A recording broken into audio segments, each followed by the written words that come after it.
എഫെസ്യർ 2 സുവിശേഷത്തിന്റെ അഗാധമായ പ്രഖ്യാപനമാണ്. ദൈവകൃപയുടെ പരിവർത്തന ശക്തി കാണിക്കുന്നു. രക്ഷയ്ക്കു മുമ്പുള്ള നമ്മുടെ അവസ്ഥയെക്കുറിച്ചുള്ള ശാന്തമായ വിവരണത്തോടെയാണ് ഇത് ആരംഭിക്കുന്നത്.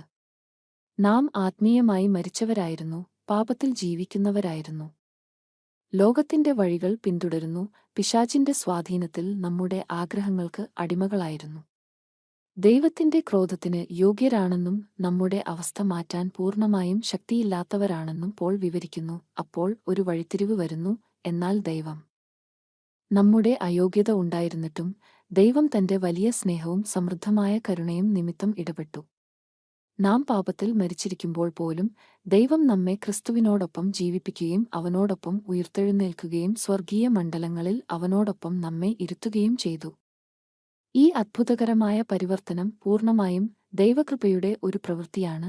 നമുക്ക് സ്വന്തമായി സമ്പാദിക്കാനോ നേടാനോ കഴിയുന്ന ഒന്നല്ല, അതൊരു സമ്മാനമാണ്. ദൈവത്തിന്റെ അനർഹമായ പ്രീതിയുടെയും സമൃദ്ധമായ ദയയുടെയും പ്രകടനമാണ്.